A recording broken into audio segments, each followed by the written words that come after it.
आए जो राज्यसभा में बैठकर मंत्री वो प्रजाजनों का सम्मान पाने योग्य थे, वे ही मेरे बड़े भैया इस प्रकार जंगली पशुओं से घिरे बैठे हैं। मेरे ही कारण भैया इस प्रकार कष्ट भोग रहे हैं। नहीं नहीं भैया, भैया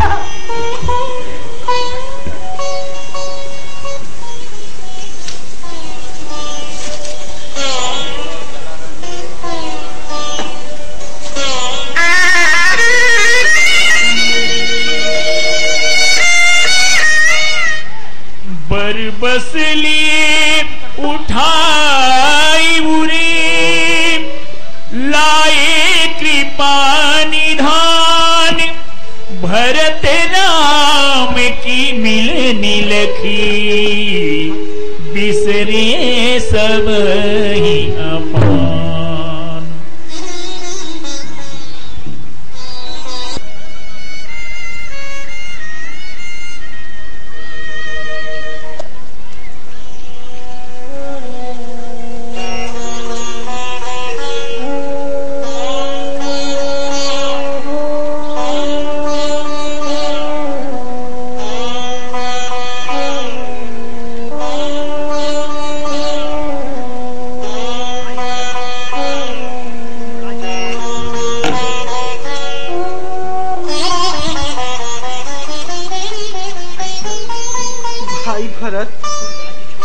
राज्य छोड़कर यहाँ वन में आए हो, इसका क्या कारण है?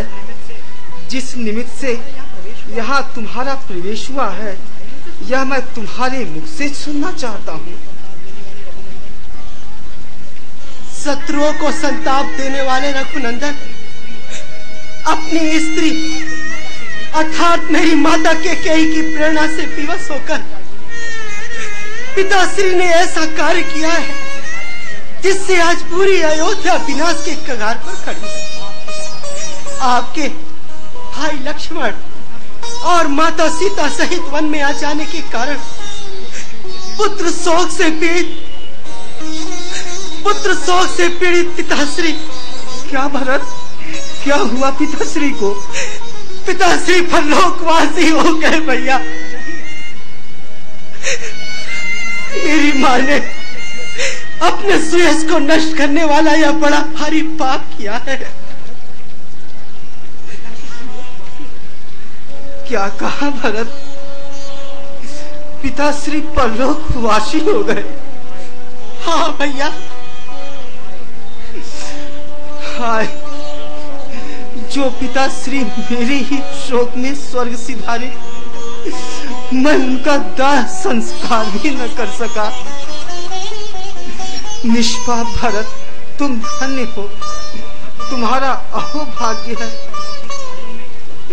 कि तुमने परलौकिक कार्यों में महाराज का संस्कार करके उनका पूजन किया।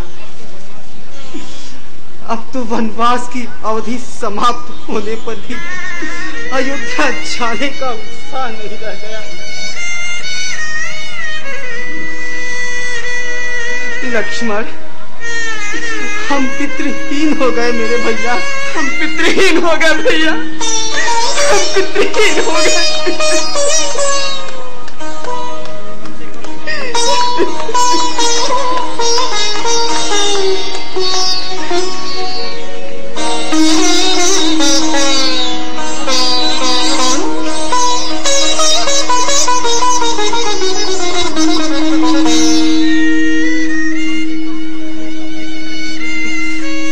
कम से कम अब हमें अपने पिताजी के लिए जलांजलि तथा पिंडदान कर देना चाहिए।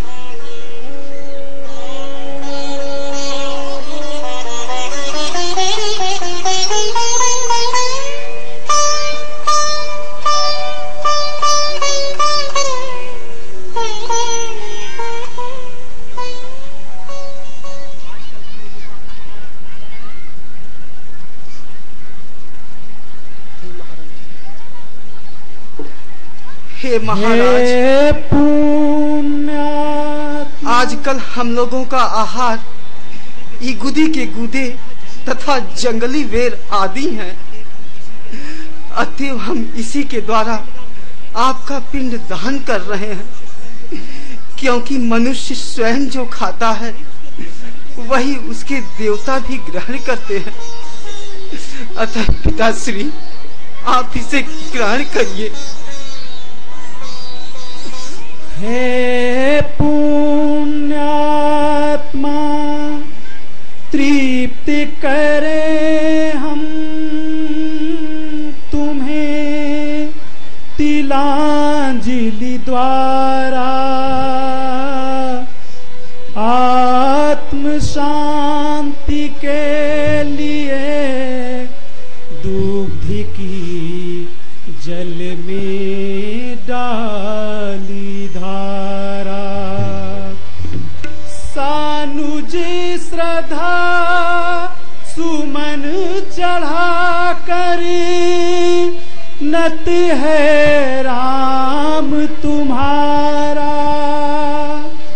हे स्वर्गीय पितामह, तर्पण हो स्वीकार हमारा। हे स्वर्गीय पिता मह, तर्पण हो स्वीकार हमारा। हे स्वर्गीय